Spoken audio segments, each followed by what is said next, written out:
How's it going, everybody? This is BeatTheBush. Today I'm going to talk about how pinching pennies can actually make you poorer. The premise goes like this: you use a lot of time and you might save a penny here, a penny there. Maybe at the end of the month you might have saved $5, $10, $20 even. However, with the same time that you use to pinch those pennies, you could have used that time to earn a little bit more money.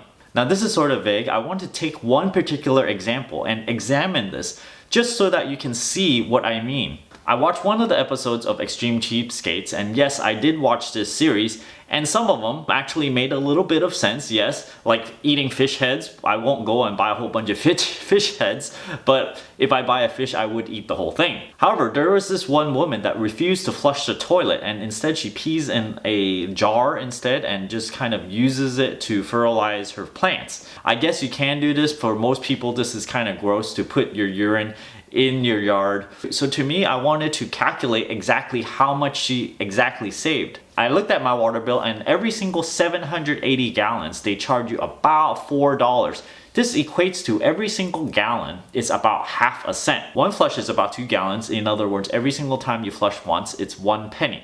The average person flushes about 5 to 6 times every single day, so it's about 5 to 6 cents. In one single month of 30 days, this is about $1.50. Now we extrapolate over the whole year, and she saved a total of $18 for not flushing the toilet when she goes number one, and instead does all this stuff so that she can put this in the yard. Now my assumption is she has to empty this jar maybe once or twice every single day.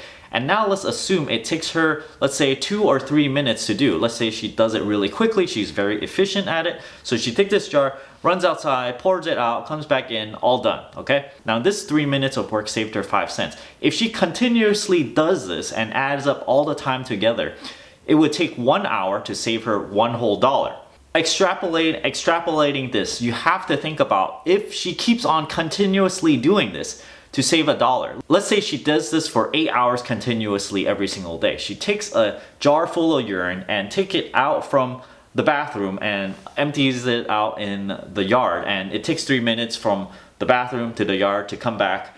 That's 3 minutes, and then she continuously does this. Now you have to ask yourself, let's flip this on the earning side. Will anyone do this for $1 per hour continuously for 8 hours? And if you will not do this for $1 an hour, then this basically means it's not worth it to do that kind of savings. Instead of spending these 3 minutes every single day to do this random chore of pinching pennies, you could have used this 3 minutes to do something more constructive to likely earn more than $1.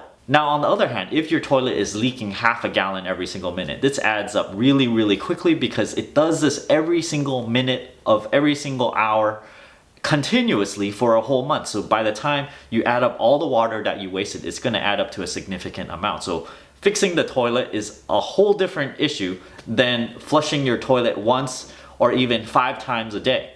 Now take a look at this. Every single person at any given point will have many different opportunities to earn at a different rate per hour.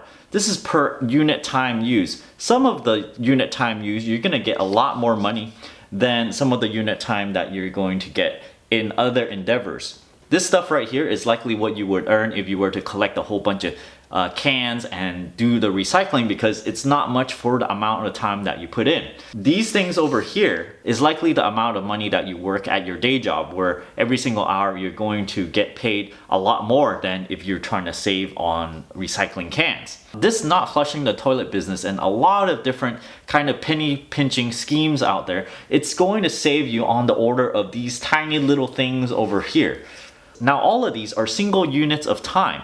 For every single unit of time, you can choose which one to earn or which one to save. So if you have this all mapped out in how much you actually earn or save per unit of time, let's say it's per hour, you should really just attack all the really high earning stuff and all the really high saving stuff. So all of this stuff right here, you take this.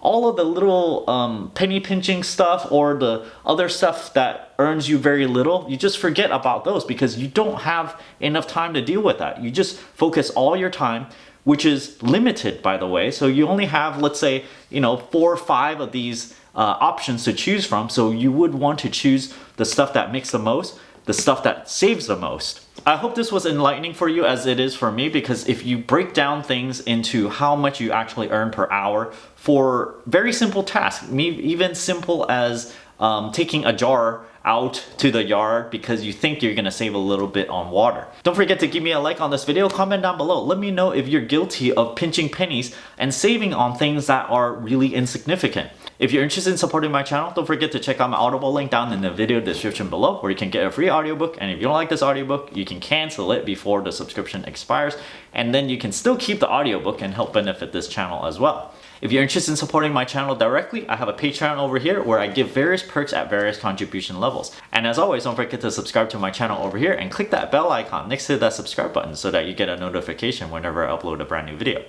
Thanks for watching.